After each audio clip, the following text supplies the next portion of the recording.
เห็นใบไม้ร่วงมากมายอดใจไม่ไหวทำงานสักหน่อยนะ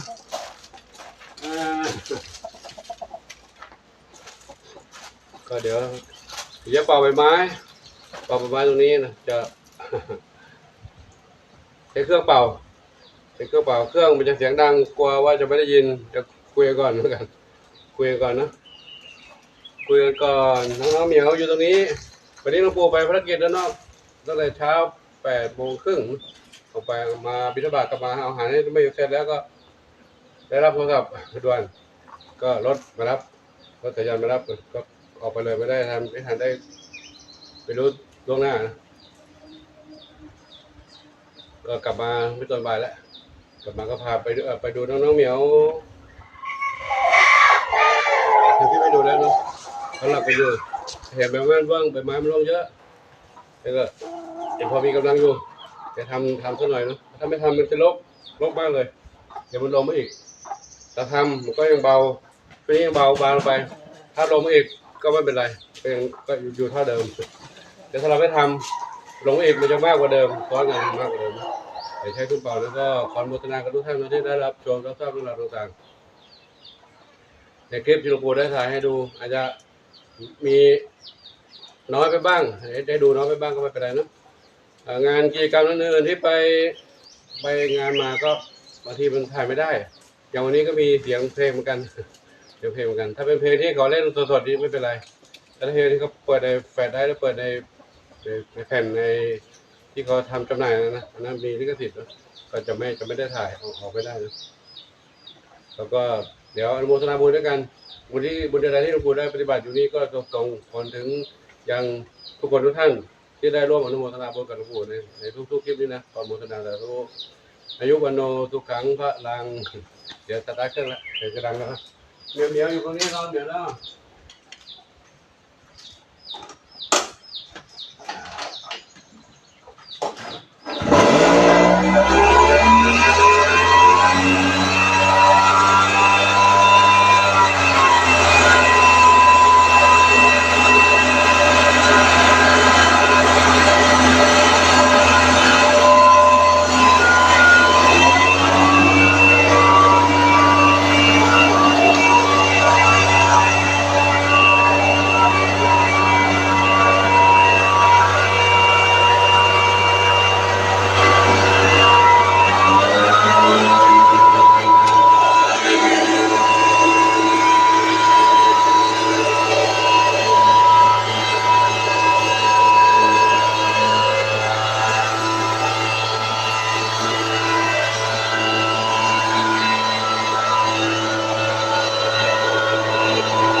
แล้วก็เป่าประมาณนี้ก่อนเนาะ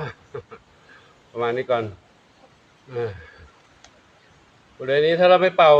เวลาลมพัดมามันพัดเข้าภายในกุฏิหมดเลย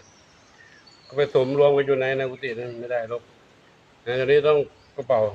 แต่ตอนนี้เป่าเวลานี้ก็ระบายลมจะเยอะลมจะแรงสู้แรงเครื่องปะทะกับแรงลมโต้กันไปต้องมาเราต้องเป่าตามทิศทางของลมนะจะได้นี่ก็ได้ประมาณนี้ก่อนนะก็เดี๋ยวให้ดูกับให้ทุกท่านได้รับชมว่าเป่าแล้วเป็นไงนะบางคนอาจจะดูว่าหลวงปู่ทำงานจะต้องมาถ่ายการทำงานให้โยมดูทำไมนะก็ไม่ใช่อะไรหรอกก็จะให้โยมศรัทธาสาธุชนร่วมอนุโมทนาบุญกับหลวงปู่ด้วยเนาะเพราะที่นี่เป็นสถานที่โบราณนะไม่มีใครก็ทำกันละมีหลวงปู่คนเดียวนี่แหละทำแล้วก็มี